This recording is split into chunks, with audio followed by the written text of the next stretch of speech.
elected to the House speakership with 269 votes, while 34 lawmakers abstain. So, tignan niyo mga kaibigan na 269 ang bumoto kay Speaker Martin. 34 ang nag-abstain. So, maaring yung 34 na yan yung mga DDS. No? Kasi syempre, yun lang naman ang hindi boboto kay Speaker DDS lang. So 34, yan lang po ang kanilang bilang, yung mga DDS, 34 lang po sila. Samantalang ito pong mga sumuporta kay Speaker ay 269. So ibig po sabihin dito, hindi po nagtagumpay ang 3 taon na paninira ng Vice Presidente sa ating Speaker Martin. Hindi po nagtagumpay ang 3 taon na si Speaker Martin ay siniraan talaga ng husto at siya ay hinihila pababa at ginagawa ng mga fake news. Hindi po nagtagumpay ang Vice Presidente at ang mga DDS sa paninira sa ating Speaker. No? So, yan po. Ganon talaga yon. Kapag maayos ang speaker, siraan mo man yan, walang mangyayari, di ba? Sirain man nila ng sirain, walang mangyayari dahil ang mga constituent, ang mga kongresista ay alam nila ang totoo kasi sila yung nandyan di ba? So Albi abstains, goes independent, but San and other Negros representative vote for Romualdez. Yan. Diba? Okay. O, tingnan naman natin itong Rappler. Tingnan natin ang sinasabi dito. Yan. Closer look, the problem with Albi Benitez. Yan. Yan, tingnan natin na. Early morning on May 31, Victoria City Mayor and incoming Negros Occidental 3rd District Representative Javi Benitez posted an appeal on his Facebook page. It's a cry of pain, familiar with any child forced to endure a world looking on and commenting a celebrity parent's feud. Javi, a reserved, polite, and a very deliberate young man brought up with all the burdens of legacy, went beyond the public to move on from gossips and paid drama. No? So his prayer for his parents to come to an understanding came with a December 2023 photo of a smiling family of 4. He and his sister Bettina flanking his father Albi and mother Nikki. No? So 2 months after they posted for that family portrait, news broke out of the 58-year-old Albi, mayor of Bacolod City, and its incoming representative having an affair with young actress, enough to be his daughter. Yan. So mga kaibigan, no? Javi's latest social media post came 2 days after the leak of Nikki's Anti-Violence Against Women and Their Children Act, VAUC, complaint against Albi. No?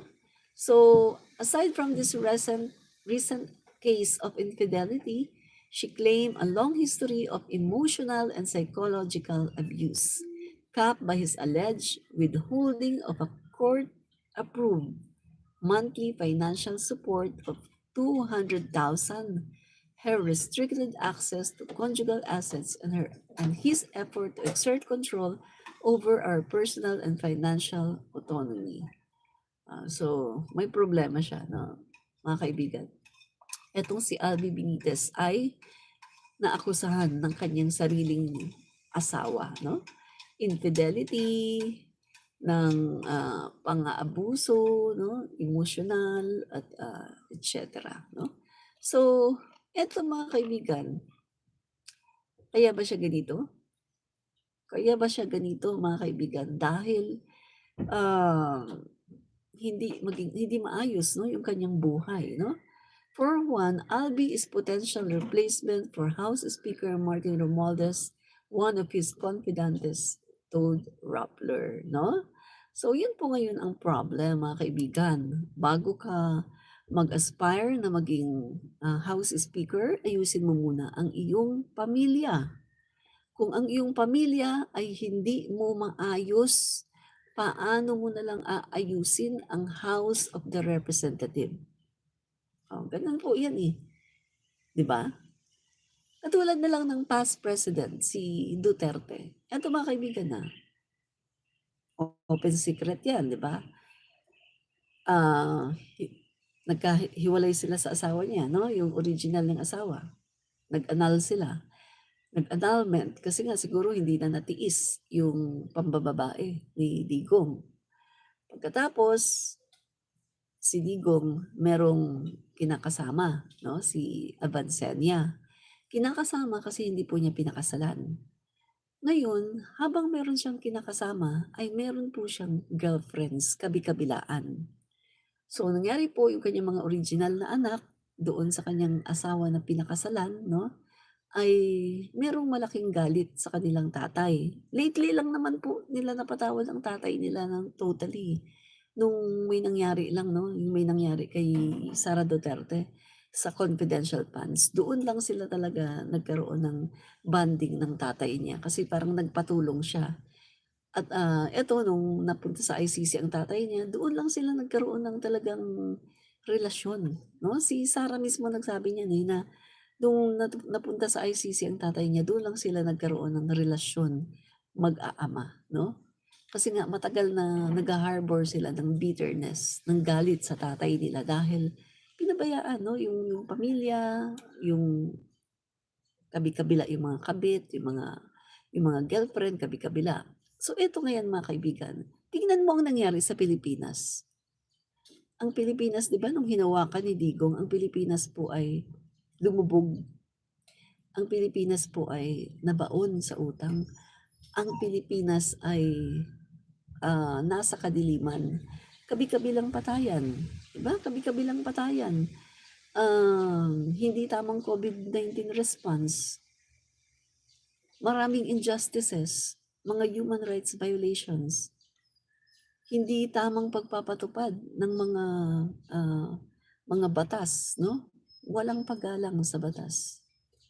At ang Pilipinas hindi po lumago 'no, sa ekonomiya, hindi natugunan yung mga problema sa korapsyon, lalo pang naging corrupt ang Pilipinas sa panahon ni Digong. Kaya nga siya 'di ba, siya yung nung 2017 siya yung nanalo, siya yung pinili the most corrupt person of the year in 2017. International yan, international award yan, the most corrupt person of the year in 2017, Rodrigo Duterte. So, yan po mga kaibigan ang nangyari 'no, sa panahon po ni Digong. Kasi nga, hindi maayos yung kanyang pamilya, 'di ba?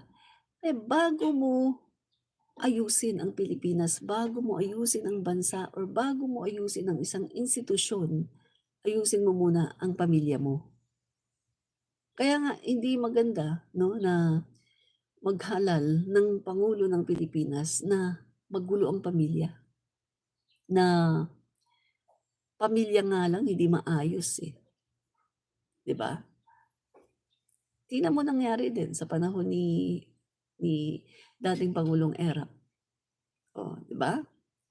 Pamilya niya, ano din, dysfunctional din yung pamilya niya. May asawa, merong iba, pagkatapos may mga girlfriends, oh. So, bago mo ayusin ang bansa, dapat ayusin mo muna ang family mo.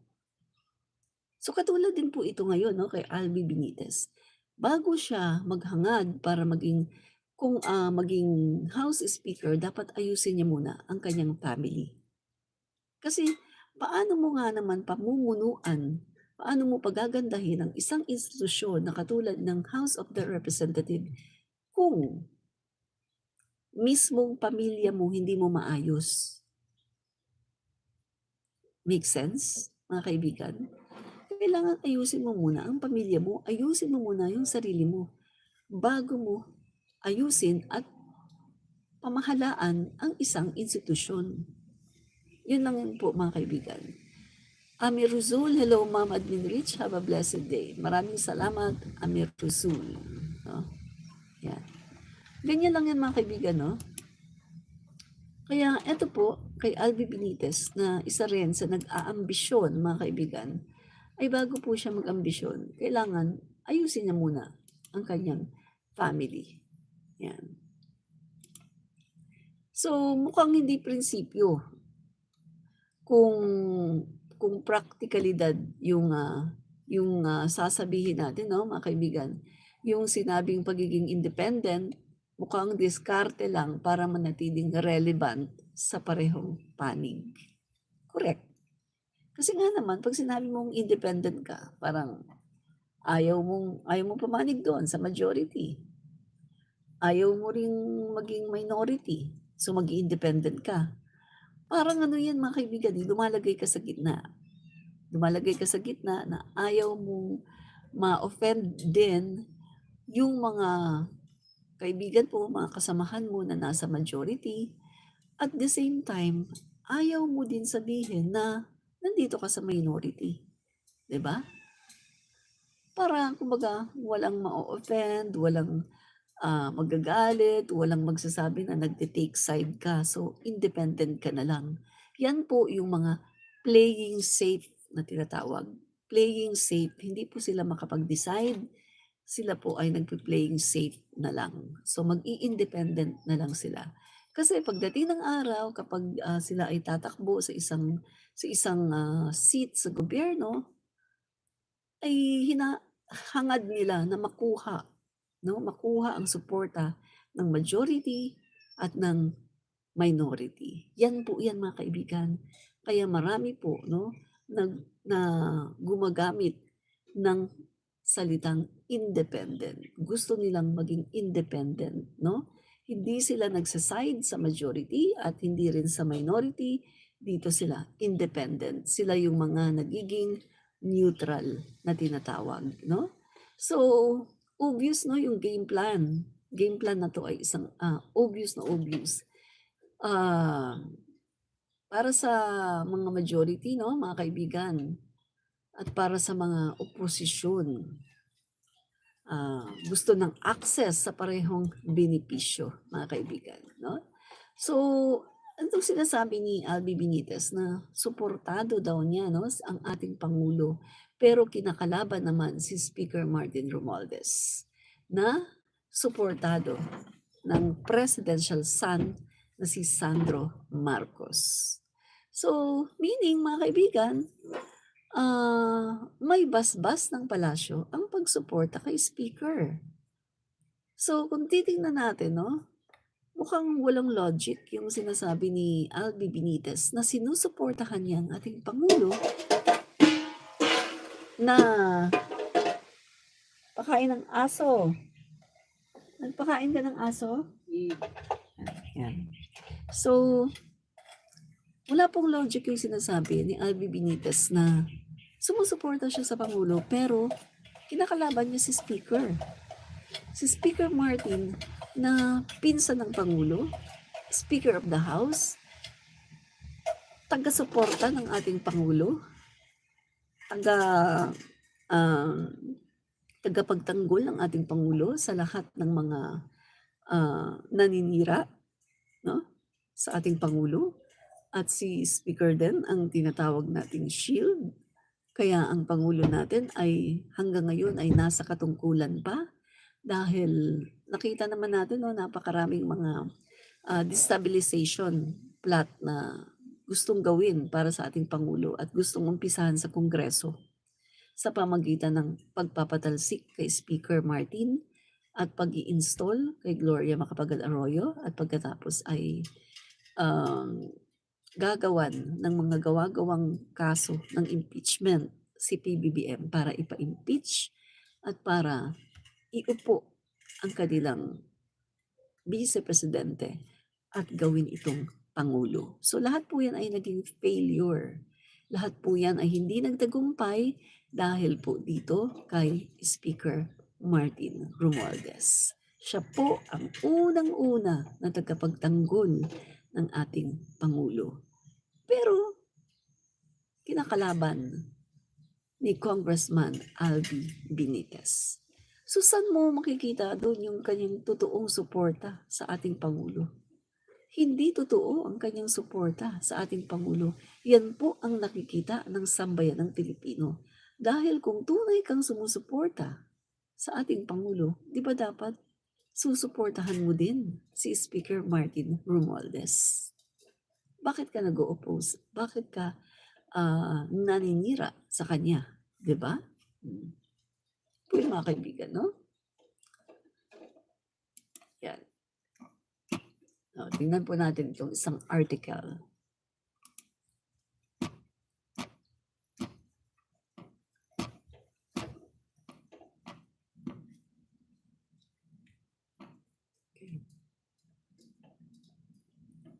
Dali, ang tagal niya mag-ano, okay. So, yung mga kaibigan, no, wag nating bilang mga mamamayang Pilipino, wag po nating palulusutin yung mga ganitong style, yung mga ganitong strategy, no? Hindi na ito bago sa taong bayan, no? Itong mga ganitong galawan. Silent operators na kunwari ay critical, no? Pero nakikisalo rin at sumasawsaw sa interest, no? ng may